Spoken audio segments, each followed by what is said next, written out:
Very good evening everyone. आज वापस बारिश की वजह से हमारा क्लास नहीं हो पा रहा है। तो लास्ट क्लास में जो हम लोगों ने परम्यूटेशन कॉम्बिनेशन स्टार्ट किया था, वर्ड अरेंजमेंट में हम लोग डिस्कशन कर रहे थे, उसी को मैं आगे प्रोसीड करता हूँ। आप प्रॉपरली ये जो लेक्चर्स होगा, जो मैं आपको रिकॉर्डेड लेक्चर सेंड करूंगा, उसको प्रॉपरली आप चेक करिएगा, प्रॉपरली गो थ्रू करिएगा, एक कंसेप्ट को समझिएगा। जहाँ पर लगता है कोई कंसेप्ट नोट डाउन करने जैसे उसको नोट डाउन करिएगा, और उसके बाद आप लोग जितने भी वर्ड वाले क्वेश्चन थे, उन सारे वर्ड वाले क्वेश्चन के आप लोगों को प्रैक्टिस करनी है और नेक्स्ट क्लास में हम लोग डिस्कस करेंगे। ओके, तो जो अभी तक हमने डिस्कस किया था वर्ड अरेंजमेंट में,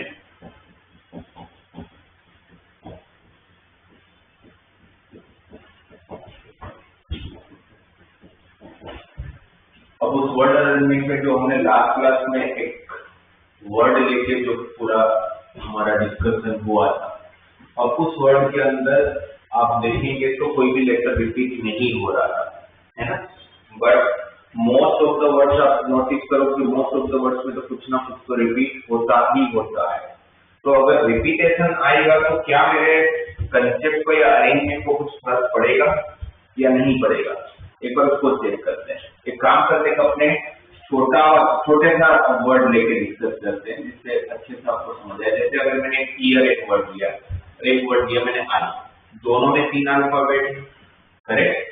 अगर हम लोग ये बोले कि ईयर के सारे अल्फाबेट को रीअरेंज करके अगर आप लोगों को नंबर ऑफ वर्ड्स बनाने हैं, ईयर के सारे अल्फाबेट्स को रीअरेंज करके अगर आप लोगों को नंबर ऑफ वर्ड्स बनाने हैं, तो टोटल वर्ड्स कितने बनेंगे? तो फिर आप बोलोगे भाई 3 अल्फाबेट है, तीनों को अरेंज करना है, तो नंबर ऑफ वर्ड्स बनेंगे 3p3, है ना। अरेंजमेंट का p को यूज करूंगा, np अरेंज फैक्टोरियल होता है, तो टोटल कितने वर्ड्स बनेंगे? 6 वर्ड बनेंगे। अगर आप चेक करना चाहो तो एक word ERA is the second word, RA is the third word, REA is the fourth word, ARE is the fifth word and AER is sixth word, correct. अब आई की अगर चेक करो तो आई के तो 3 ही अल्फाबेट है। अब आई के 3 अल्फाबेट को लेके अगर हम वर्ड बनाने जाए तो टोटल वर्ड अगर मैं बोलूं 3 अल्फाबेट तीनों को अरेंज करने 3p3 होगा, तो 3 फैक्टोरियल का आंसर 6 हो जाता है। पर अगर ये 6 हो जाता है, पर आप देखोगे तो आपका आंसर 6 आएगा नहीं, मतलब 6 नहीं, एक 6 वर्ड बनेंगे नहीं। आप देखो तो ये एक वर्ड बना, दूसरा वर्ड क्या बनेगा? EY बनेगा, और तीसरा वर्ड क्या बनेगा? YE बनेगा। उसके बाद आप चेक करोगे तो आपको 4 वर्ड मिलेगा।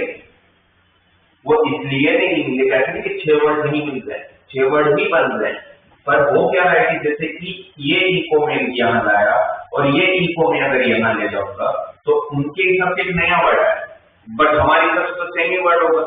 अगर परम्यूटेशन के कॉम्बिनेशन के हिसाब से देखा जाए तो 3p3 3p2 6, तो वो इसको भी जब ये ई को यहाँ ले जाओगे और ये ई को यहाँ लाओगे तो उसको 4th वर्ड मिल रहा है, बट ये तो सेम वर्ड, तो उसको हम वापस कंसीडर नहीं करेंगे।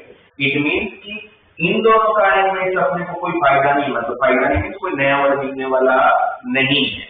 तो हम क्या करेंगे ऐसे केसेस में कि आपके पास टोटल कितने बन सकते थे? अगर कोई रिपीटेशन नहीं होता तो 3 फैक्टोरियल, राइट। अब रिपीटेशन है तो हम क्या करेंगे, जिस अल्फाबेट के रीअरेंजमेंट से हमें कोई फायदा नहीं हो रहा हो उसके अरेंजमेंट से हम लोग डिवाइड कर देंगे। मतलब यहाँ पर आपका जो आंसर आएगा वो आएगा answer 3p3 divided by 2 factorial. Divide by 2 factorial क्यों? क्योंकि ई 2 बार और उसके अरेंजमेंट से हमें कोई बेनिफिट होने वाला नहीं है। अब आप चेक करोगे तो 3p3 3 factorial divide by 2 factorial, तो 6/2, तो योर आंसर इज 3। तो क्या ध्यान में रखेंगे आप, जब भी हम लोग किसी को अरेंज करते हैं, फिर वो कुछ कोई भी ऑब्जेक्ट नहीं हो, अगर वो रिपीट हो रहा है, फिर वो अल्फाबेट्स हो, कोई नंबर हो, या कोई ऐसा ऑब्जेक्ट हो कि जो सिमिलर ऑब्जेक्ट है, तो सिमिलर ऑब्जेक्ट को जब आप लोग अरेंज करोगे तो फैक्टोरियल से आपको डिवाइड करना पड़ेगा। ये आप हमेशा ध्यान में रखेंगे। तो जैसे कि अब सपोज मॉनसून है,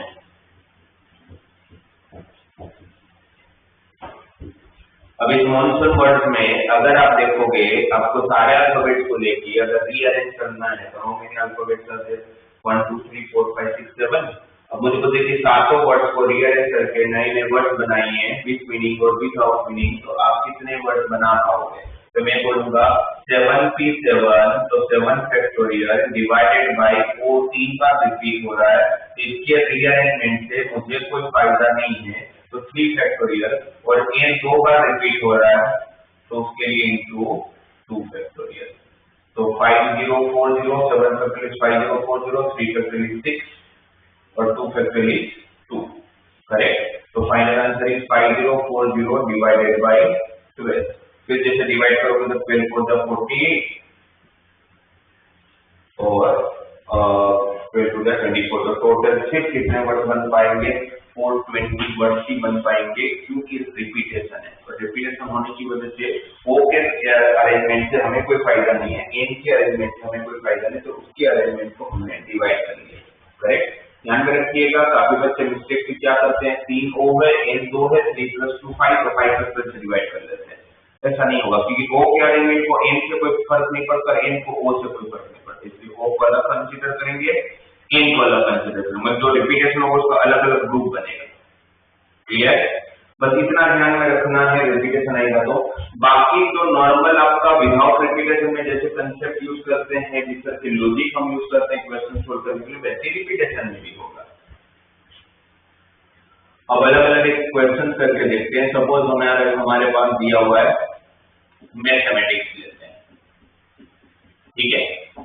अब इस मैथमेटिक्स वर्ड में अगर आप लोगों को ऐसा पूछा जाए, इस मैथमेटिक्स वर्ड में से अगर आप लोगों को सारे अल्फाबेट्स को रीअरेंज करके नए नए वर्ड बनाने हैं, तो टोटल नंबर ऑफ वर्ड्स कितने बनेंगे? टोटल नंबर ऑफ वर्ड्स, पहला क्वेश्चन क्या है? Total number of words with meaning और विदाउट मीनिंग। तो हमारा आंसर डायरेक्टली क्या हो जाएगा? भाई 11 अल्फाबेट थे, तो 11p11 डिवाइडेड बाय, रिपीट क्या हो रहा है? a 2 बार हो रहा है, 2 फैक्टोरियल, और कौन हो रहा है? t 2 बार हो रहा है, उसका 2 फैक्टोरियल, m 2 बार हो रहा है, उसका 2 फैक्टोरियल, और आप देखोगे तो कोई भी अल्फाबेट रिपीट नहीं हो रहा है, तो टोटल नंबर ऑफ वर्ड जो बनेंगे वो बनेंगे आपका 11 factorial divided by 2 factorial into 2 factorial into 2 factorial, ठीक है। मोस्टली ऐसे क्वेश्चंस का जब आंसर अगर आप लोगों को दिया जाएगा ऑप्शन में, तो मोस्टली वो फैक्टोरियल के टर्म्स में देंगे। जैसे मैंने आपको पहले भी बताया था कि उनको ये जानने में कोई इंटरेस्ट नहीं कि आपको 11 फैक्टोरियल सॉल्व करना आता है कि नहीं आता है, उनको सिर्फ ये जानने में इंटरेस्ट है कि आपका लॉजिक कैसा है, ठीक है। तो ये आपके टोटल नंबर ऑफ वर्ड्स हो गए विदाउट एनी कंडीशन। अब सपोज इसमें कंडीशन भी है। कंडीशन ये है कि extreme places are always occupied by vowels। मुझे बोले कि मेरे दोनों एक्सट्रीम प्लेसेस को भरना है, तो मुझे सिर्फ वोवेल से भरना है। तो फिर मैंने देखा कि इसमें वोवेल्स कितने हैं, तो वोवेल्स मुझे दिखे ए ई ए आई। तो ऐसा कि मेरा फर्स्ट प्लेस और 11th place means last place को भरने के लिए मेरे पास दो ही चॉइस है। कौन सी दो चॉइस है भाई? दोनों को आप लोग वोवेल से ही भरोगे। तो प्लेस 2 है बट वोवेल्स तो 4 है, तो मुझे अभी देखा जाए तो फर्स्ट और लास्ट को भरने के लिए 4 की जरूरत ही नहीं है, मुझे जरूरत तो सिर्फ 2 की है। तो सबसे पहला लॉजिकली काम देखा जाए तो हम क्या करेंगे भाई? 4 अल्फाबेट में से 2 अल्फाबेट को हम सिलेक्ट करेंगे, और जो 2 अल्फाबेट को सिलेक्ट करेंगे उसको फर्स्ट और लास्ट प्लेस अरेंज कर लेंगे, करेक्ट। तो कौन से 2 प्लेस भर लिए? कौन कौन सा भरा आपने? फर्स्ट प्लेस भरा, लास्ट प्लेस भरा, पर टोटल प्लेस तो 11 थे, तो अभी भी बीच में 9 प्लेस खाली है, और वो 9 प्लेस के सामने आपके 9 अल्फाबेट भी होंगे, क्योंकि लिए तो आपने 2 ही है ना इसमें से, तो 2 अभी भी बाकी और बाकी 7 कॉन्सोनेंट्स है। तो 7 + 2 9 प्लेस 9 कॉन्सोनेंट, तो उसको अरेंज करूंगा तो 9p9 divided by 2 factorial into 2 factorial into 2 factorial, जो हर क्वेश्चन में ये डबल एम डबल ए और डबल टी तो हमेशा रहने वाला है, तो वहां पर आपको डिवाइड करना नहीं भूलना है। और बाकी ये 4p2 इंटू 2p2 को आप डायरेक्टली भी लिखना चाहो तो क्या लिख सकते हो, 4p2 है ना। जैसे हमने पहले भी बात किया हुआ है कि भाई NP of R into RP of R is what, it's NP of R। तो according to that concept 4p2 into 2p2 किसके बराबर हो जाएगा, 4p2 के बराबर हो जाएगा। क्लियर। थर्ड, अब मुझे बोला गया है कि odd places always filled by consonants। पहले तो आपको क्वेश्चंस को अच्छे से समझना है। क्वेश्चंस को इंटरप्रिटेशन में अगर आपने कुछ गड़बड़ कर दी, उसको समझने में अगर कुछ गड़बड़ कर दी, तो सीधी बात है कि आप लॉजिक गलत लगाओगे, लॉजिक गलत लगाओगे तो आंसर भी गलत रहेगा। तो आप क्वेश्चन अच्छे से पढ़ोगे, उसको समझोगे। जैसे यहाँ पर क्या दिया हुआ है कि all places always filled by consonants, all places always filled by consonants। इसका कि मेरे पास जितने भी all places होंगे, उस all places को मुझे consonant से ही भरना पड़ेगा। कॉन्सोनेंट्स को प्रॉब्लम नहीं कहीं पर भी जाने में, कॉन्सोनेंट इवन और दोनों प्लेसेस जाने को रेडी है, बट और प्लेसेस बोलते नहीं, आप अगर मुझे भरोगे तो आपको कॉन्सोनेंट से ही भरना पड़ेगा। तो पहले तो मेरी कंडीशन उसको फिल कर लेते हैं, राइट। अब हमारे पास टोटल 11 प्लेस है। अब अगर टोटल 11 प्लेस है तो उसमें और कौन कौन है, फर्स्ट प्लेस ओड है, थर्ड प्लेस ओड है, फिफ्थ प्लेस ओड है, सेवंथ प्लेस ओड है, नाइन्थ प्लेस ओड है और 11th प्लेस ओड है। तो मेरे पास 6 और प्लेसेस है ना, first, third, fifth, seventh, ninth, 11th। 6 और प्लेसेस है, 6 और प्लेसेस है, 6 और प्लेसेस और 5 इवन प्लेसेस है। तो जो और प्लेसेस है उसको मुझे भरने के लिए बोला है कॉन्सोनेंट से। तो कॉन्सोनेंट्स को ढूंढता हूँ, कॉन्सोनेंट्स कितने हैं, तो इस पूरे 11 अल्फाबेट से 7 कॉन्सोनेंट है। AEAI 4 वोवेल्स से 4 हटा दिया तो 7 कॉन्सोनेंट्स बचे। कॉन्सोनेंट 7 है बट और प्लेसेस 6 ही है। इट मीन्स उस और प्लेसेस को फिल करने के लिए मुझे 7 कॉन्सोनेंट की जरूरत नहीं, मुझे सिर्फ 6 कॉन्सोनेंट चाहिए। तो पहला काम मैं ये करूंगा, 7 कॉन्सोनेंट में से 6 कॉन्सोनेंट्स को सिलेक्ट करूंगा और वो 6 कॉन्सोनेंट्स को 6 और प्लेसेस पे अरेंज कर दूंगा। इसको आप डायरेक्टली लिखना चाहो तो साथ में 76 भी लिख सकते हैं। क्या किया, 7 और प्लेसेस में से, अगर 7 कॉन्सोनेंट्स में से 6 कॉन्सोनेंट सिलेक्ट किए और वो 6 कॉन्सोनेंट्स को 6 और प्लेसेस पे अरेंज कर लिया। तो अभी मेरे कितने प्लेस भर गए, 6 और प्लेसेस भर गए। बचे कितने प्लेसेस, 5 इवन प्लेसेस बाकी रहे, करेक्ट। अब 5 इवन प्लेसेस को भरने के लिए कौन है, तो 4 वोवेल्स पड़े हुए हैं और एक कॉन्सोनेंट अभी भी तो बाकी होगा, क्योंकि 7 के साथ 6 कॉन्सोनेंट यूज किए, तो एक कॉन्सोनेंट बाकी है, 4 वोवेल्स बाकी है, वो बाकी है 5 इवन प्लेस, उस 5 से भर लूंगा तो 5 और डिवाइड बाय जो रिपीटेशन है वो तो हमें करना ही करना है, ठीक है।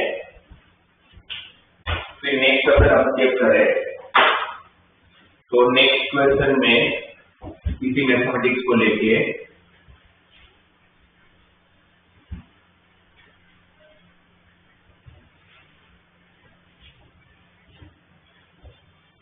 अगर हमें ऐसा बोला जाए कि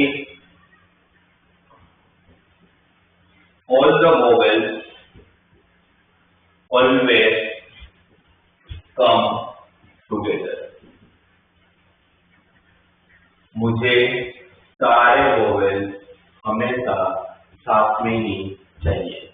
अब मुझे सारे वोवेल्स हमेशा साथ में ही चाहिए, तो वोवेल्स, अब आपको ध्यान होगा तो लास्ट क्लास में जब हमने डिस्कस किया कि हमने ये डिस्कस किया कि भाई जिनको भी आपको साथ में रखना हो, फिर वो ऑब्जेक्ट कोई भी क्यों नहीं हो, फिर वो वोवेल्स हो, कॉन्सोनेंट्स हो, बॉयज हो, गर्ल्स हो, अमेरिकन हो, इंडियंस हो, कोई भी हो, अगर साथ में रखना है तो आप उनको एक ग्रुप मान लेंगे, क्योंकि वो जहां पर भी जाएंगे वहां पर साथ में ही जाएंगे, है ना, वो अलग अलग जाने को रेडी ही नहीं है, राइट। तो इसका मतलब ये हुआ कि हमारे लिए AEAI ये ग्रुप हो गया, ये ग्रुप हो गया, मतलब ये मतलब एक ही अल्फाबेट है।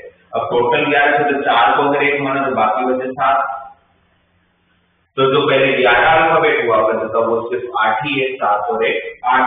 वो 8 को अरेंज कर लिया तो क्या हो जाएगा 88 या 8 फैक्टोरियल लिख लो डायरेक्टली।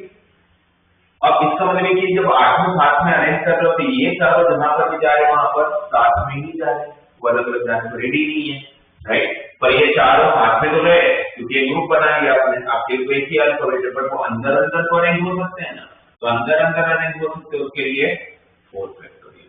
ये इंटरनल अरेंजमेंट भूलेंगे तो गड़बड़ हो जाएगा, मोस्टली बच्चे भूलते हैं, तो आप ध्यान में रखेंगे वो इंटरनल अरेंजमेंट आप लोग नहीं भूलोगे, और बाकी रिपीटेशन के लिए डिवाइड करना हो तो करना ही। फिर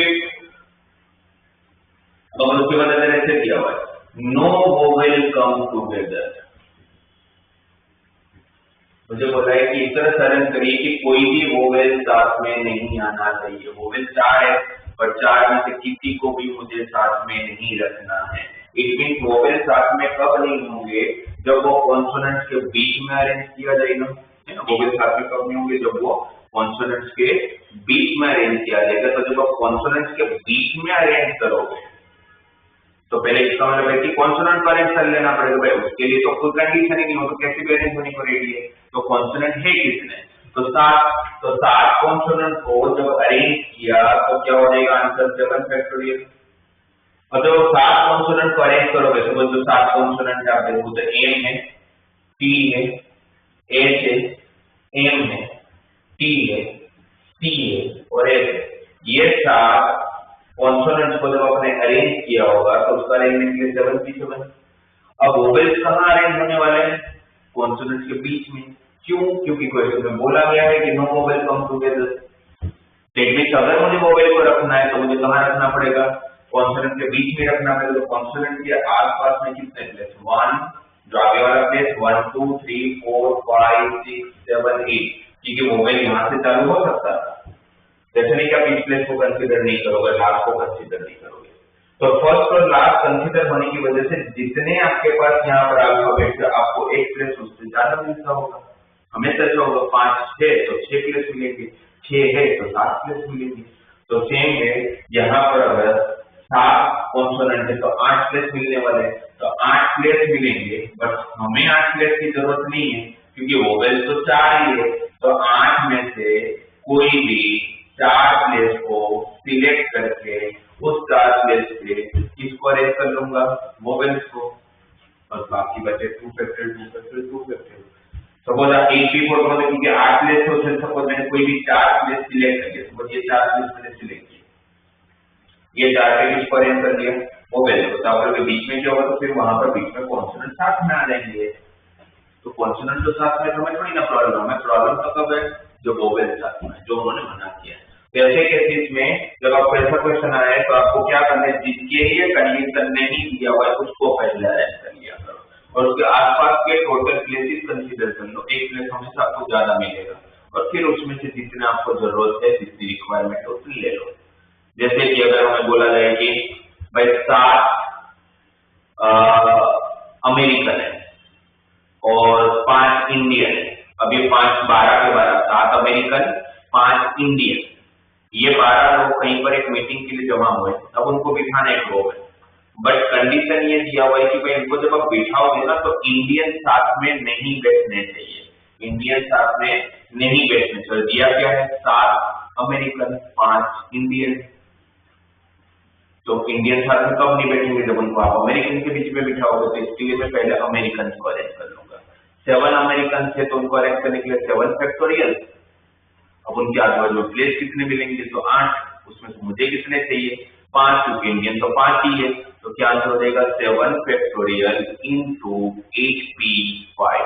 डिवाइड में कुछ आएगा तो नहीं आएगा, क्यों, बिकॉज अमेरिकन या इंडियन को सिमिलर थोड़ी ना हो सकता है। ठीक है, ओके। अब इसी के अंदर अगर मैं ऐसे बोल दूं, कैसा क्वेश्चन दिया है, किस तरह से वर्ड बनाइए कि all the vowels never come together, all the vowels never come together, सारे vowels साथ में नहीं आने। अब दोनों में फर्क क्या है, तो फर्क ये है कि यहाँ पर ऐसे दिया हुआ है कि no vowel come together, it means कि चारों के चारों वोवेल अलग अलग जगह पर अरेंज होंगे।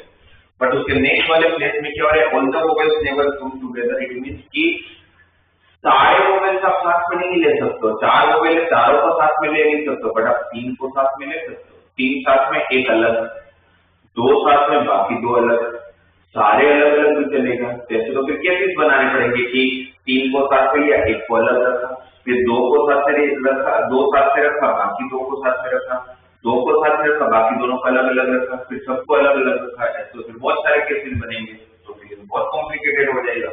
तो हम क्या करेंगे, इसको बहुत अच्छे से दिमाग में डाल लो।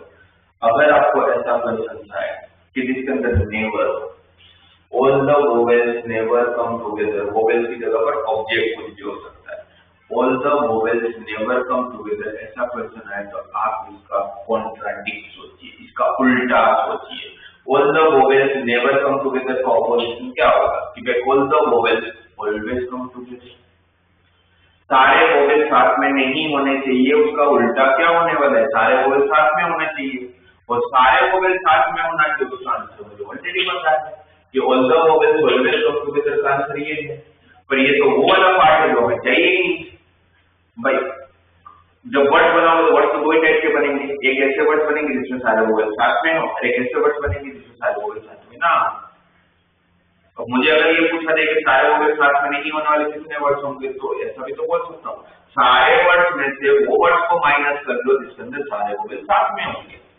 तो सारे वर्ड्स कितने बन रहे थे, तो 11 factorial divided by 2 factorial into 2 factorial into 2 factorial. अब इसमें से मैं उसको माइनस कर लूंगा जब सारे वोवेल्स साथ में होंगे। तो सारे वोवेल साथ वाले को माइनस किया तो बचे कौन से वर्ड, वही वर्ड तो बचे जिसमें वोवेल सारे साथ में नहीं होते होंगे। तो कितना इजी हो गया काम आपका। तो इसीलिए नेवर वाले क्वेश्चन आएंगे तो ऑलवेज उल्टा सोचो। नेवर का ऑपोजिट वर्ड कौन सा होता है, नेवर का ऑपोजिट वर्ड कौन सा होगा, ऑलवेज। तो all the vowels never come together, तो उल्टा क्या होगा, all the vowels always come together, उसको टोटल में से माइनस कर लेंगे। ठीक है। फिर अगर ऐसे दिया हुआ इसमें क्वेश्चन में कि ऐसे बोला है respective position of vowels do not change. क्या बोला है, respective position of vowels do not change, respective position of vowels do not change. पहले अगर क्वेश्चन समझा जाए तो बोला क्या है, वोवेल्स की जो पोजीशन दे रखी है उसको आप चेंज नहीं कर सकते हो, उसको आप चेंज नहीं कर सकते हो। तो यहाँ पर वोवेल्स है कौन से, ए ई ए आई। पहले वोवेल्स कौन सी प्लेस पे थे, सेकंड पे थे, फिफ्थ पे थे, सेवंथ पे थे और नाइन्थ पे थे। तो second, fifth, seventh and ninth places are reserve for only vowels. जैसे होता है ना भाई, होटल में जाते भाई यहाँ नहीं बैठोगे, रिजर्व ऑलरेडी। भाई बस में जाते तो काफी सारी बसेस थी तो सीनियर सिटीजन के लिए रिजर्व है, तो वहां हम नहीं बैठ सकते। तो same way second, fifth, seventh, ninth ये 4 प्लेस आप सिर्फ और सिर्फ वोवेल्स को दे सकते हो। 2 कैसे दी, ये जगह नहीं कि यहाँ पर ए बैठी, यहाँ पर इनको बैठा होगा तो प्रॉब्लम नहीं है, सेकंड प्लेस पे एक ही जगह पे ई आएगा तो चलेगा, बट आना चाहिए वोवेल्स। इट मीन तो ये सही हो गया कि सेकंड, फिफ्थ, सेवंथ, नाइन्थ ये 4 प्लेस किसको देना है आपको, ये 4 प्लेस दिया अपने वोवेल्स को। तो 4 प्लेस 4 वोवेल्स अरेंज होगा तो 4p4, अरेंज होगा तो 4p4। तो 4 प्लेस अरेंज हो गए, second, fifth, seventh, ninth vowels को लेके। बाकी जो बचे उस पर आप किसको अरेंज करने वाले हो, कॉन्सोनेंट्स को। तो बाकी बचे कितने प्लेस, 7 प्लेस बचे, 7 कॉन्सोनेंट्स बचे, इनको अरेंज कर लिया तो इंटू 7p7 डिवाइडेड बाय जो रिपीटेशन है तो रिपीटेशन। ठीक है। फिर अगर ऐसे दिया है कि इसी के अंदर ऐसे समझते हैं, respective order of vowels do not change. पहले तो बच्चों को दोनों का फर्क समझ नहीं आती, भाई दोनों क्वेश्चन में डिफरेंस क्या है, जबकि बहुत बड़ा डिफरेंस है। ऊपर क्या दिया है कि respective position of vowels do not change. इसका मतलब क्या हुआ कि भाई पोजीशन जो है वोवेल्स का उसको आप चेंज नहीं कर सकते हो, राइट। यहाँ पर क्या है, respective order of vowels do not change, क्या पोजीशन चेंज करेंगे कोई दिक्कत नहीं है, बट आप उनका जो ऑर्डर दिया हुआ है ऑलरेडी उसको आप चेंज नहीं कर सकते। ऑर्डर क्या दिया हुआ है, ए के बाद ई आएगा, ई के बाद वापस ए आएगा, ए के बाद लास्ट में आ जाएगा। पोजीशन कोई भी हो, भाई फर्स्ट सेकंड थर्ड फोर्थ ले लोगे तो भी चलेगा। तो पहले में फिर ए लेना पड़ेगा, सेकंड में ई लेना पड़ेगा, थर्ड में वापस ए और फोर्थ में आई लेना पड़ेगा। आपको लेना उसी ऑर्डर में पड़ेगा। तो फिर अब इसको कैसे सोल्व करें? पोजीशन वाला क्वेश्चन देखा जाए तो इजी था कि बस पोजीशन फिक्स करनी थी। यहाँ तो ऑर्डर फिक्स करना है, पोजीशन तो कुछ भी हो सकता है। पर अगर आप ध्यान से एक बार इसको सोचते हैं, अगर अपना लॉजिक सही से यूज करते हैं, तो आपको पता चलेगा कि भाई जिनका ऑर्डर चेंज करने को मना करे ना, वो एक तरह से मेरे लिए तो सिमिलर ऑब्जेक्ट जैसे ही हो गया। मैं आपको एग्जांपल देता हूँ। जो थोड़ी देर पहले अपने ये लिया था आई और ईयर, सही है। अगर मैं आपसे बोलूं कि ईयर है, ईयर में से टोटल कितने वर्ड बनेंगे, तो आप बोलोगे सर 3 फैक्टोरियल 6 वर्ड बनेंगे। पर इसके अंदर मैं आपको कंडीशन डाल दूं कि आपको इसी तरह से वर्ड बनाने हैं कि respective order of vowels do not change, मतलब ऑर्डर ऑफ वोवेल्स को आप चेंज नहीं कर सकते। तो आप जो 6 वर्ड बनाओगे उसमें चलेंगे कौन से, जैसे ये चलेगा, ईयर तो चलेगा, ई आर ए चलेगा। Respective order of vowels do not change मतलब ई हमेशा ए के पहले होना चाहिए, ये चलेगा। आर ए ई, 6 पहले वर्ड लिख लेता हूं, R E A R, A R. अब बने 6 वर्ड, बट उसमें चलेंगे कौन से, तो ये चलेगा, तो ई आर भी ए के पहले, ये भी चलेगा ई ए के पहले, ये चलेगा ई ए के पहले, पर ये तीनों नहीं चलेंगे। तो अब देखो आपके 3 ही आंसर है, सही है।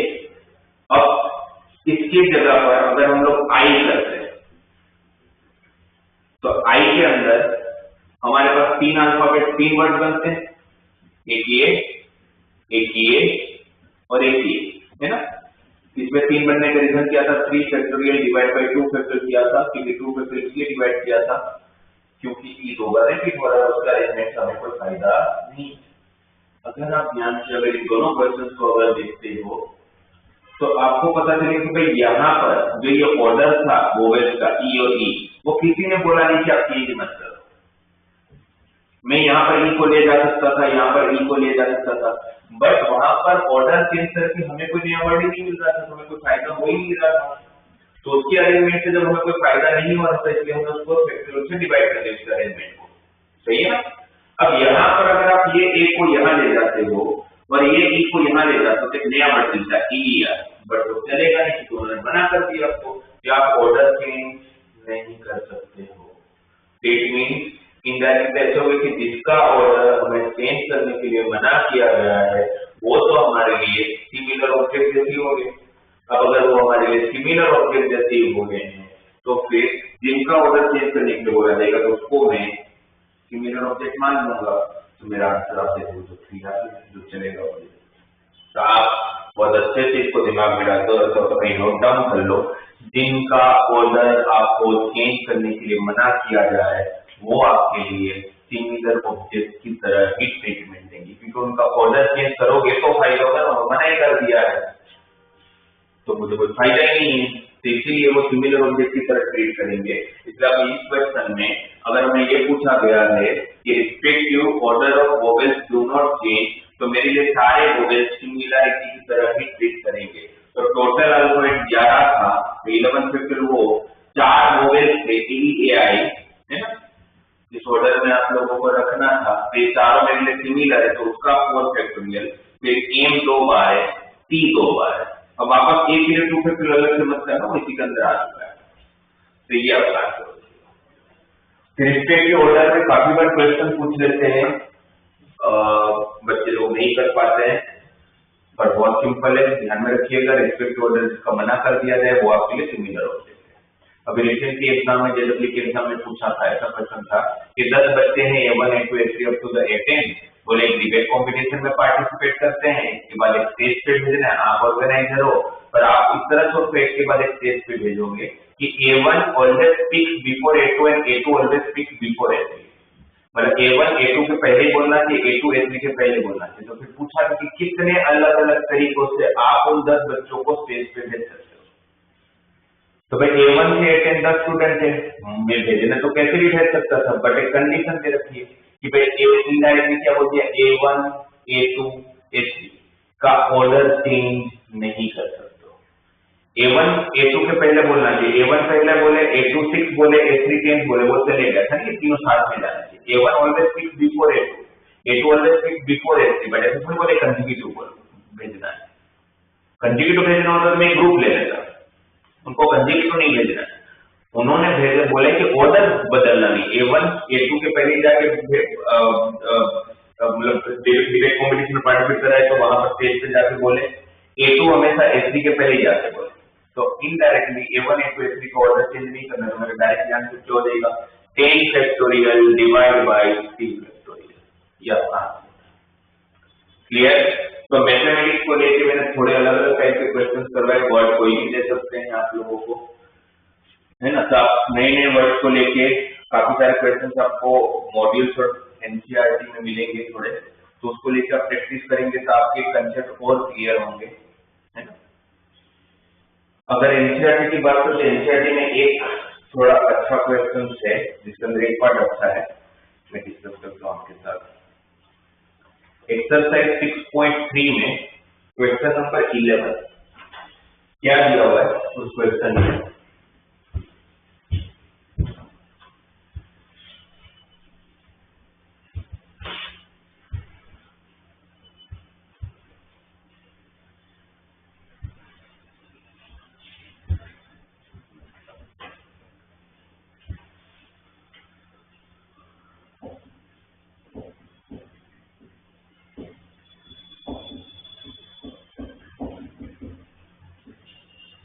उस क्वेश्चन में हमें दिया हुआ है जैसे परमिटेशन करके एक वर्ड है, ठीक है।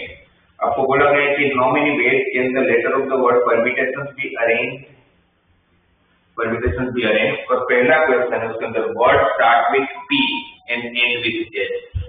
आपको इस तरह से अरेंज करना है कि word start with P and end with H, मतलब इस पे कोई चॉइस ही नहीं है, पहले प्लेस पे पी ही होना चाहिए, लास्ट प्लेस पे एच ही होना चाहिए। तो आप जो अरेंज करोगे बीच में अरेंज कर सकते हो। टोटल 1 2 3 4 5 6 7 8 9 10 11 12 है, तो बीच में अभी भी 10 जगह खाली है, तो 10 जगह पर 10 को अरेंज करना है, तो 10 फैक्टोरियल रिपीटेशन है कुछ, t 2 bar divide by 2 factorial. p और h को तो अरेंज कर ही नहीं सकते, p फर्स्ट प्लेस और h लास्ट प्लेस, तो ऑप्शन ही नहीं था मेरे पास, तो 10 फैक्टोरियल डिवाइड बाय 2 फैक्टोरियल, तो बीच के अल्फाबेट्स को अरेंज करने के बीच में 10 प्लेस थे। सेकंड क्या था, vowels are all together, vowels are all together. तो आपको पता है कि अब वोवेल्स को साथ में रखना है तो उनके लिए क्या करोगे, ई यू ए आई ओ 5 का ग्रुप, बाकी बचे 7 7 और 1 8, तो 8 फैक्टोरियल उसके लिए हुआ। ये पांचों का इंटरनल अरेंजमेंट 5 फैक्टोरियल और रिपीटेशन ऑफ टी 2 बार है तो उसका 2 फैक्टोरियल, जिनको साथ में रखना है उनके लिए एक ग्रुप, ठीक है। थर्ड जो इसका अच्छा क्वेश्चन है, there are always 4 letters between P and S। क्या बोला है, आपको इस तरह से अरेंज करना है कि P और S के बीच में एग्जैक्टली 4 ही लेटर होने चाहिए, ना 4 से ज्यादा ना 4 से कम, है ना। इनडायरेक्ट P, इसका मतलब क्या हुआ कि अगर ये P है ये S है तो इसके बीच में 4 जगह आपको खाली रखनी ही पड़ेगी, कि उनके बीच में 4 अल्फाबेट आएंगे। कौन से 4, भाई वो कोई भी 4 आए मुझे उससे प्रॉब्लम नहीं है, बट आने के लिए P और S के बीच में एग्जैक्टली 4, ना 4 से ज्यादा ना 4 से कम,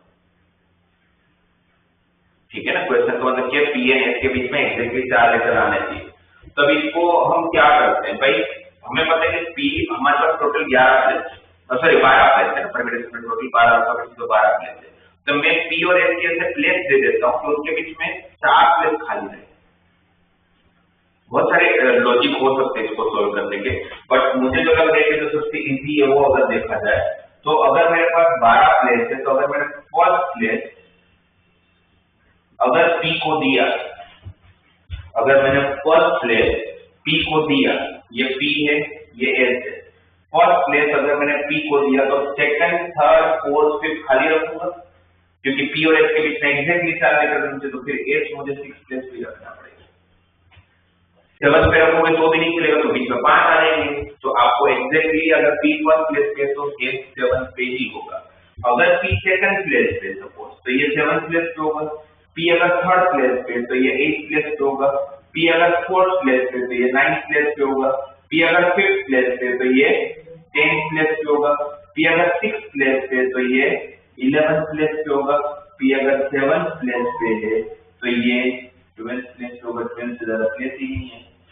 इसका क्या मतलब हुआ कि भाई ये 7 पोजीशन है पी और एस को लेके, तो पी और एस के पास ये 7 अलग अलग पॉसिबिलिटी है अपने आप को अरेंज करने के लिए, करेक्ट। तो हम क्या करें भाई, पॉसिबिलिटी 7 है, अब लोगे तो कोई एक ही ना, तो मैं पहले 7 में सपोज ये एक सिलेक्ट कर लेता हूँ, जस्ट फॉर एन एग्जांपल कि मैंने सपोज 4th और 9th प्लेस को ऑक्यूपाइड कर रहा हूँ मैं पी और एस से। अब वैसे में नहीं बोले कि पी पहले रहना चाहिए एस बाद में, उन्होंने बोला पी और एस के बीच में 2 लेटर होने चाहिए, तो एस पहले हो पी बाद में, मतलब यहाँ पर एस हो यहाँ पी हो तो भी मुझे कोई प्रॉब्लम नहीं है, तो उनके लिए 2p2। तो 4th और 9th प्लेस पे किसको अरेंज कर लिया मैंने, पी और एस को। अब खाली कौन कौन से प्लेस पड़े, फर्स्ट खाली है, सेकंड खाली है, थर्ड खाली है, फिफ्थ खाली है, 6 खाली है, 7 खाली है, 8 खाली है, 10, 11, 12 खाली है, तो टोटल अभी भी 10 प्लेस खाली है, और उस 10 में से 4 खाली प्लेसेस पी और एस के बीच में, तो बाकी 10 है, बाकी 10 अल्फाबेट बचे और 10 प्लेसेस भी है। 10 अल्फाबेट को 10 प्लेसेस पर अरेंज कर लेता हूँ, तो इनटू 10 भी 10, जब उस 10 अल्फाबेट को 10 प्लेसेस पे आप अरेंज करोगे तो कोई ना कोई तो 4 अल्फाबेट ऐसे होंगे ना जो पी और एस के बीच में आएंगे, क्योंकि उनके बीच में 4 प्लेस खाली है एग्जैक्टली, तो हमारा तो काम हो गया भाई, कोई भी 4 है, मुझसे तो मतलब ही नहीं था, 4 आने चाहिए, तो बस हो गया। डिवाइड बाई डबल टी का 2 फैक्टोरियल के 2p2 का 2 फैक्टोरियल 2 फैक्टोरियल कैंसिल हो जाएगा, तो आंसर इज 7 into 10 फैक्टोरियल। ये वाला क्वेश्चन थोड़ा सा कंपैरेटिवली बाकी दो से अच्छा है, और ये सब कहते हैं कि पीएमसी एक ऐसा चैप्टर है जिसके अंदर कोई लिमिटेशन नहीं है, आप खुद 50-60 क्वेश्चन बना सकते हो, आप खुद सोचो एक क्वेश्चन है, तो लॉजिक आपका सही हो, प्रैक्टिस करिए, लॉजिक डेवलप करिए, कुछ नहीं तो कुछ भी पूछ सकते हैं।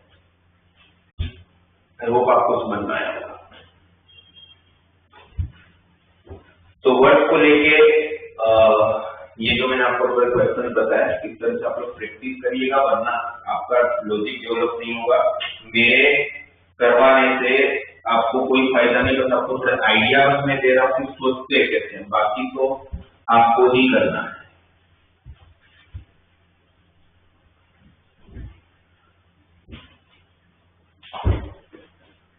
अच्छा, वर्ड के अंदर एक इस टाइप के क्वेश्चन, जैसे अगर मुझे ऐसे दिया जाए कि रैंडम एक वर्ड है सपोज, और बोला जाए कि रैंडम में 6 अल्फाबेट है, अभी 6 अल्फाबेट को लेके आपको वर्ड बनाना है, 6 अल्फाबेट को लेके आपको वर्ड बनाना है, तो आप 66 बोल दो, तो रिपीटेशन भी नहीं है तो कोई फर्क नहीं पड़ता। बट अगर मुझे बोला जाए कि भाई 4 लेटर्स को लेके ही वर्ड बनाना है, 4 लेटर्स वर्ड, तो भाई अल्फाबेट तो 6 है, मुझे लेटर तो 4 ही चाहिए, 4 लेटर का ही वर्ड बनाना है, तो मैं क्या करूंगा, 6 में से पहले 4 लेटर सिलेक्ट कर लूंगा, भाई कोई भी 4 लेटर आ जाए फिर वो 4 को अरेंज कर लूंगा, या डायरेक्ट 64 बोल दूंगा। तो अगर 6 अल्फाबेट में से 4 को लेके वर्ड बनाना है तो मेरा आंसर क्या हो जाएगा, 64, है ना, सिंपल है। पर आप सोचिए कि कभी अगर ऐसा हुआ कि रिपीटेशन आए, जैसे मैथमेटिक्स के लिए, अब सेम क्वेश्चन है, ध्यान दीजिएगा वरना समझ नहीं आएगा। ये मैथमेटिक्स के 11 अल्फाबेट में से 4 अल्फाबेट को लेके वर्ड बनाना है, तो टोटल कितने वर्ड बनेंगे, तो मैक्सिमम बच्चे बोलते हैं सर 11p4, क्योंकि उनको पता है 11 में से 4 लेके वर्ड बनाना है, वर्ड तो अरेंज करना है 11p4, और वो ऑप्शन होगा, पर ये गलत है। गलत इसलिए है, 11p4 का मतलब क्या है कि 11 में से अपने 4 को सिलेक्ट किया, और जो 4 को सिलेक्ट किया उस 4 को अपने अरेंज किया, सही है। और जो आपने 4 सिलेक्ट किया, तो आपको कैसे पता है कि वो 4 अल्फाबेट जो आपने सिलेक्ट किया उसमें कोई रिपीटेशन ही या नहीं है। ऐसा हो सकता है कि जो 4 को मैं सिलेक्ट करूं उसके अंदर मेरे पास 2a आ गया हो तो फिर अरेंज करोगे डिवाइड बाय 2 फैक्टर भी करना पड़ेगा, सही है।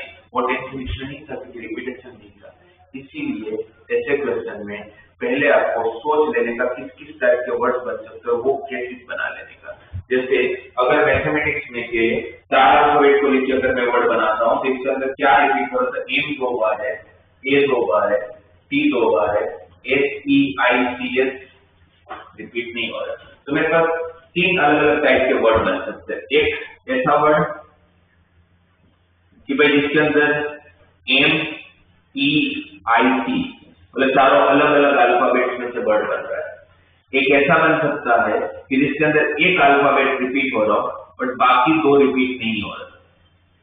तीसरा ऐसा भी बन सकता है double M double T, 2 alphabet और दोनों रिपीट हो रहे हैं। और आप सोचोगे तो और कोई पॉसिबिलिटी नहीं बन रही है ना, चारों अलग हो, एक लेटर सेम हो, दोनों लेटर सेम हो। तो अब इसमें सिर्फ मैथ डाल देने का, लॉजिक मेरे क्लियर है, लॉजिक में पहले बनाऊंगा फिर मैथमेटिक्स उसमें डालूंगा।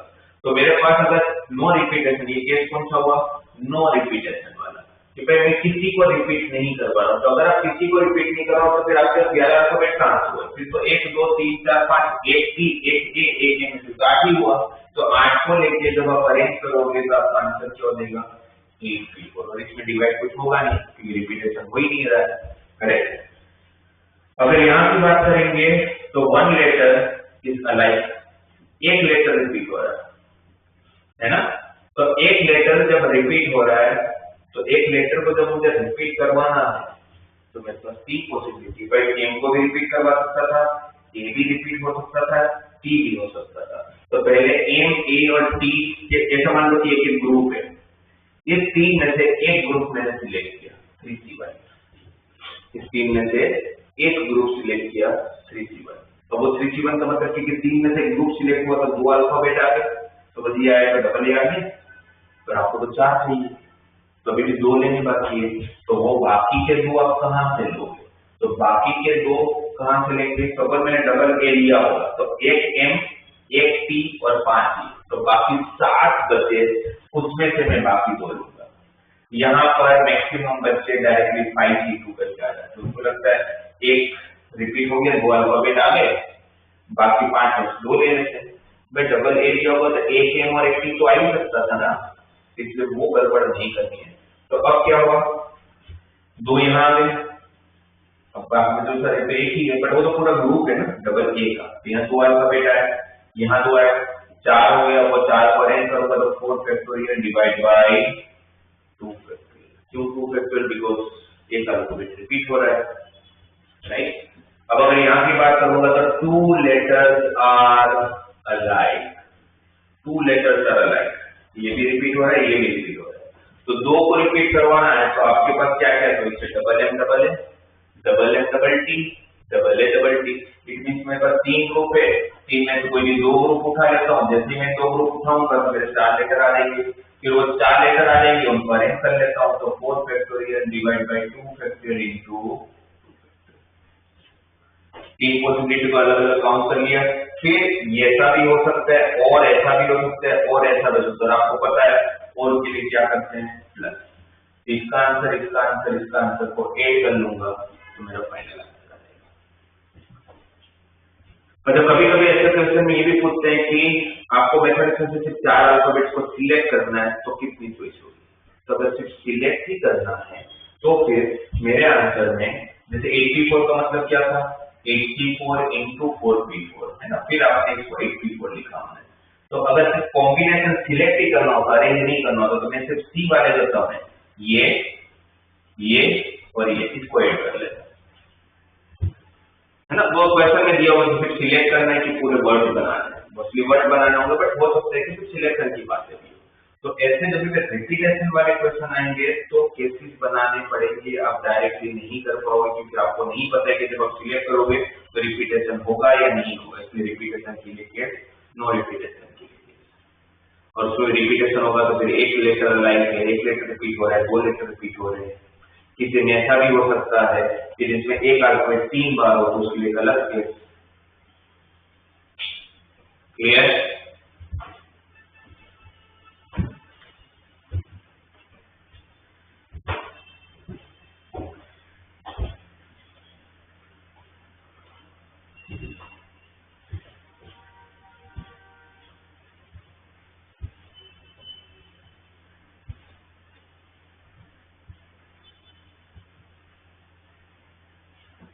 अब इसके अंदर एक ये क्वेश्चन, डिक्शनरी ऑर्डर,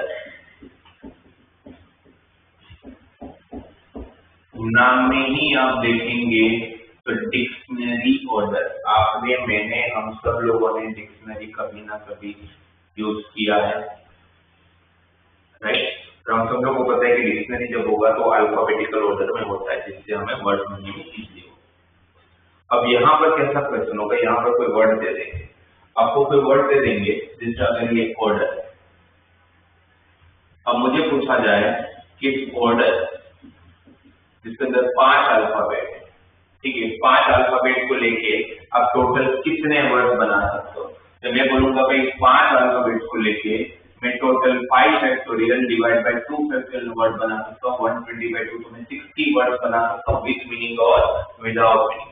अब क्वेश्चन ये है कि 60 वर्ड्स को जब आप डिक्शनरी ऑर्डर में अरेंज करोगे, अल्फाबेटिकल ऑर्डर में अरेंज करोगे, तो ऑर्डर की पोजीशन कौन सी होगी, रैंक ऑफ ऑर्डर क्या होगा, ये बता रहा है भाई। वो जो 60 वर्ड बने उसमें ऑर्डर के लिए वर्ड है, तो जब सारे वर्ड को आप अल्फाबेटिकल ऑर्डर में अरेंज करना चालू करोगे तो what is position of rank, sorry what is position of order when arranged in dictionary order, ये क्वेश्चन, ऑर्डर की पोजीशन क्या है, अच्छे से ध्यान दीजिए। पर हम सब लोगों को पता है अल्फाबेट का कौन पहले आता है कौन बाद में आता है, ठीक है। अब आप नॉर्मल अल्फाबेट में 26 अल्फाबेट्स होते हैं, सही है ना। यहाँ पर आपको भूल जाने का 26 अल्फाबेट है। आप सिर्फ इतना कंसीडर करिए कि आपके पास सिर्फ ओ है, ये मतलब ये सिर्फ 1 2 3 4 अल्फाबेट, आपको 2 बार रिपीट हो रहा है। इसी में से सोचिए कि जब आप अरेंज करने जाओगे तो सबसे पहले कौन सा अल्फाबेट से बनेंगे वर्ड, तो ऑर्डर में सबसे पहले अल्फाबेटिकल डी आता है। इसका मतलब क्या हुआ कि डी से बनने वाले जितने भी वर्ड्स होंगे, डी स्टार्टिंग पोजीशन पे होने वाले जितने भी वर्ड्स होंगे सारे ऑर्डर के पहले होंगे। सीधी बात, अल्फाबेटिकल ऑर्डर में डी से बनने वाले वर्ड्स ऑर्डर के पहले होंगे। डी से वर्ड बनेंगे कितने, पोजीशन कितनी है, 1 2 3 4 5, डी फर्स्ट प्लेस पे है तो पीछे बचे 4, वो 4 को अरेंज करूंगा तो 4 फैक्टोरियल, उसमें r 2 बार है तो उसका 2 फैक्टोरियल और डिवाइड में आएगा, है ना। डी अगर फर्स्ट प्लेस पे बाकी ओ आर ई आर बचा उसको अरेंज किया तो 4 फैक्टोरियल बाई 2 फैक्टोरियल तो 24/2 कितना हो जाएगा 12। तो डी से बनने वाले टोटल 12 वर्ड है। अब डी के बाद अल्फाबेटिकली कौन आता है, डी के बाद अल्फाबेटिकली आता है ई, जिसमें कि ई से बनने वाले भी सारे वर्ड इनके पहले होंगे, ऑर्डर के पहले होंगे, तो ई से भी टोटल कितने वर्ड बनेंगे 4 फैक्टोरियल डिवाइड बाय 2 फैक्टोरियल, वापस divide by 2 factorial because r 2 बार। तो डी से बनने वाले 12 वर्ड, ई से बनने वाले 12 वर्ड, ये सब ऑर्डर के पहले होंगे। अब अल्फाबेटिकली कौन आता है ओ। अब ध्यान दीजिएगा अच्छे से, जैसे ही ओ आया तो आपको ओ से सारे वर्ड नहीं बनाना है, क्योंकि अगर ओ से सारे वर्ड बना लोगे तो ऑर्डर बीच में ही कहीं आ जाएगा, अगर आपको तो ऑर्डर पे अटक जाना है। तो हम क्या करेंगे, ओ जैसे ही फर्स्ट प्लेस पर आए और ओ मुझे कहाँ चाहिए था, ओ मुझे चाहिए था फर्स्ट प्लेस पर और आया भी कहाँ अभी फर्स्ट प्लेस पर, तो ओ को हटा दो, ओ है ही, ओ फर्स्ट प्लेस पर फिक्स हो चुका है। अब आप सेकंड प्लेस पर, जैसे ही प्लेस फिक्स हुआ तो इमीडिएट आप नेक्स्ट प्लेस पे मूव करेंगे। अब आप सेकंड प्लेस की बात करोगे और अब इसको लेके आप बात करोगे, इसमें अल्फाबेटिकली कौन पहले आता है, पर तुम्हें आर चाहिए बट आएगा तो डी ना। इट मींस ओडी के बाद डी पोजीशन बाकी है, ये डी पोजीशन पे आर ई आर अरेंज होने वाला है, तो किस तरह से अरेंज होंगे 3 फैक्टोरियल बाय 2 फैक्टोरियल 6/2 तो 3 करेक्ट। तो ओडी से चालू होने वर्ड ऑर्डर के पहले होंगे, ओडी से जो भी वर्ड चालू होगा ऑर्डर के पहले होंगे, सही है। फिर डी से वर्ड बना लिया, अब उस पोजीशन पे जैसे पहले फर्स्ट पोजीशन की बात हुई, अब ओ फिक्स होता है अपने सेकंड पोजीशन पे बात कर रहा हूं, तो सेकंड पोजीशन में पहले डी आएगा फिर अल्फाबेटिकली ई आएगा, तो ई से भी टोटल कितने बनेंगे, तो 3 फैक्टोरियल बाय 2 फैक्टोरियल। फिर उस सेकंड पोजीशन पे ई के बाद कौन आएगा, तो भाई आर आएगा, और आपको चाहिए ही कौन, आर। जैसे ही आर आया फिक्स करूंगा मैं, नेक्स्ट पोजीशन पे चला जाऊंगा, अब मैं थर्ड पोजीशन पे। मेरा फर्स्ट सेकंड पोजीशन फिक्स है। अब थर्ड पोजीशन के लिए मैं बात करूंगा, थर्ड पोजीशन में मेरे पास सिर्फ 3 अल्फाबेट है। फर्स्ट प्लेस पे जब कर रहा था तो 5 अल्फाबेट वो फिक्स हुआ। सेकंड प्लेस की बात करो तो 4 अल्फाबेट है। थर्ड प्लेस की बात करो तो 2 फिक्स है, तो 3 अल्फाबेट है। उस 3 में पहले कौन आता है? तो भाई डी ही आता है। तो डी फिक्स किया, मैं फोर्थ पे चला गया। जैसे फिक्स करूंगा इमीडिएटली नेक्स्ट पोजीशन बचा ई और आर। इसमें अल्फाबेटिकली कौन आता है? पहले भाई ई आता है। ई भी फिक्स हुआ तो फिर तो लास्ट में बचा ही कौन? आर। तो 12 + 12 24 27 30, तो इसकी पोजीशन होगी 31। मैं जब इस 60 वर्ड्स को जब डिक्शनरी ऑर्डर में अरेंज करूंगा तो ऑर्डर कहां पर होगा? 31st पोजीशन पे होगा। और एक बताता हूं, राइट? फिर आपको थोड़े वर्ड दूंगा, उसको आप खुद से करिएगा। नेक्स्ट क्लास में फिर उसको डिस्कस करेंगे अगर आपका आंसर नहीं आया होगा। बस इतना ध्यान रखना है डिक्शनरी ऑर्डर में, जिसको आप फिक्स करोगे उसके बाद इमीडिएटली फिक्स करते ही आप नेक्स्ट पोजीशन में मूव आउट करोगे। जैसे और कोई वर्ड अगर ले लूं, सपोज लेता हूं बियॉन्ड से, और मुझे पूछा जाए कि बियॉन्ड के 6 अल्फाबेट्स को रीअरेंज करके टोटल वर्ड कितने बनेंगे? तो आप बोलोगे 720 है ना, 66। तो 720 वर्ड्स बनेंगे। उस 720 वर्ड्स को जब मैं डिक्शनरी ऑर्डर में अरेंज कर रहा हूँ तो डिक्शनरी ऑर्डर में बियॉन्ड की पोजीशन कौन सी होगी? है ना, बियॉन्ड की position, range of beyond, rank of beyond when arranged in dictionary order, when arranged in dictionary order। ठीक है, तो मैंने जैसे बताया कि भूल जाने का अपना 26 अल्फाबेट, तब अपने पास 6 अल्फाबेट, उसी 6 में से बात करनी है। उस 6 अल्फाबेट में सबसे पहले कौन सा अल्फाबेट आता है? अगर अल्फाबेटिकल ऑर्डर चेक करें तो हम आप सब लोगों को पता है पहले बी आता है, पहले बी आता है। आपको चाहिए भी कौन? बी ही तो चाहिए। इस तरह की बी मेरा फिक्स हो गया। भाई फिक्स होते उसको काट दो, सामने रहेगा तो कंफ्यूज करेगा ना, है ही नहीं, उसको हटाओ, है ना। उसको काट का फर्स्ट पोजीशन जैसे फिक्स हुआ तब आप सेकंड प्लेस पे हो। ठीक है, अब सेकंड प्लेस पर आपका 6 अल्फाबेट नहीं है, बी है ही नहीं आपके पास, वो फिक्स हो चुका है, वो हिलने को रेडी ही नहीं है। अब आपके पास सेकंड प्लेस के लिए 5 है। अब सेकंड प्लेस के लिए 5 में पहले कौन आएगा अल्फाबेटिकली? आपको क्या कि उसको मतलब नहीं है, कौन आएगा? तो डी आएगा। इट मीन बी से जो भी वर्ड बनेंगे वो सारे बियॉन्ड के पहले होंगे, करेक्ट। फिर सेकंड पोजीशन पे डी के बाद अल्फाबेटिकली कौन आएगा? तो भाई ई आएगा। चाहिए भी कौन? ई। फिक्स हुआ, फिक्स होते ही मैं कहा हूं थर्ड प्लेस पर। अब उस थर्ड प्लेस पर मेरे पास 4 अल्फाबेट है। उस 4 में पहले कौन आएगा?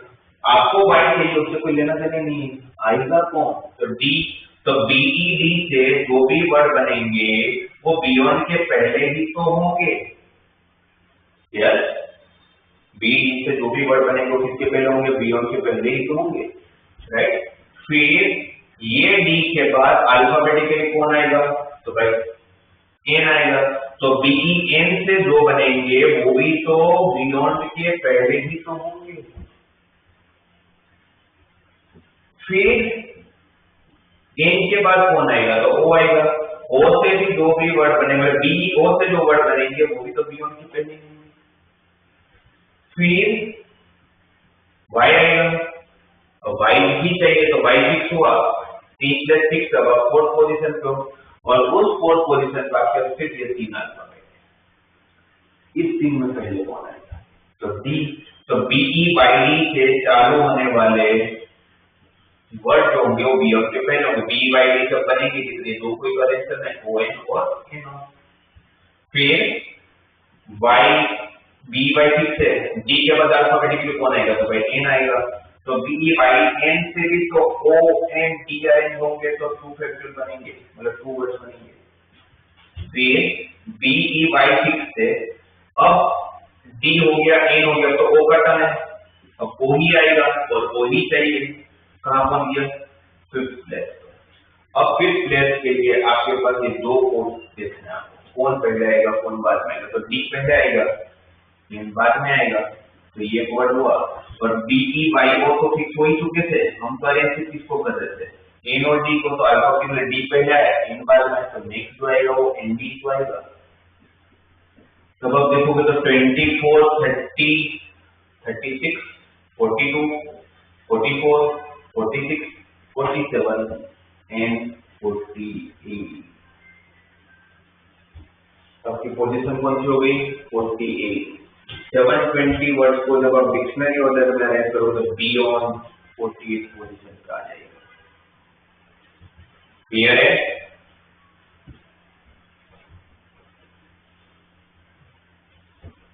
तो मैं यहाँ पर आप लोगों को थोड़े वर्ड्स दे रहा हूं, आप उसको खुद से करिएगा।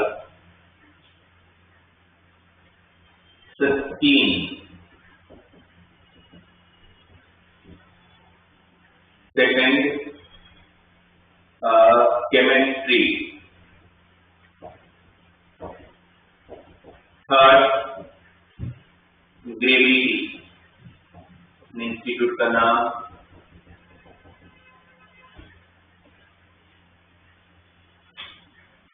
फोर्थ ग्रेफाइट,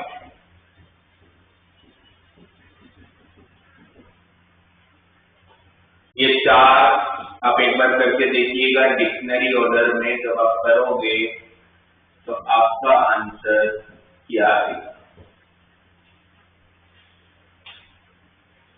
ठीक है, तब आप लोगों को आज वर्ड अरेंजमेंट पे इतना ही रखते हैं। क्या क्या प्रैक्टिस करनी है आप लोगों को, नंबर वाले का आपको प्रैक्टिस करना था जो मैंने दिया था आप लोगों को, उसको छोड़ के आप वर्ड अरेंजमेंट वाले क्वेश्चन की प्रैक्टिस करेंगे। ठीक है, पहले आप एनसीईआरटी के जितने भी वर्ड्स वाले क्वेश्चन मिलेंगे आपको 6.1 6.2 ऑलरेडी डिस्कस कर चुके थे, कुछ है उसमें वर्ड वाले। 6.3 में आपको थोड़े वर्ड वाले क्वेश्चन मिल जाएंगे 4-5। 6.4 में एक भी नहीं है, और लास्ट एक्सरसाइज में शायद आपको 2-3 क्वेश्चन मिल जाएंगे। ठीक है, इसमें ज्यादा नहीं है। बाकी आपको फर्स्ट जीडीपी जो है मॉड्यूल, उसके अंदर बहुत सारे वर्ड वाले क्वेश्चन मिलेंगे, उसकी आप प्रैक्टिस करिए।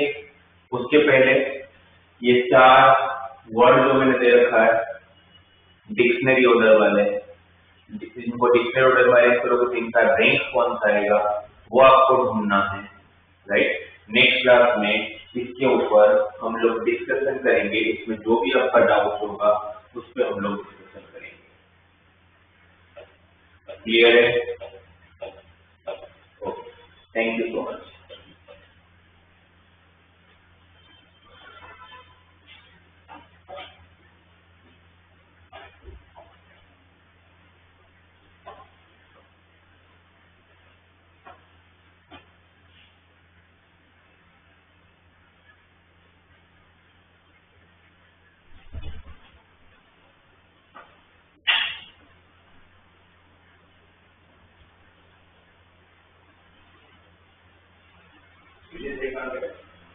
No.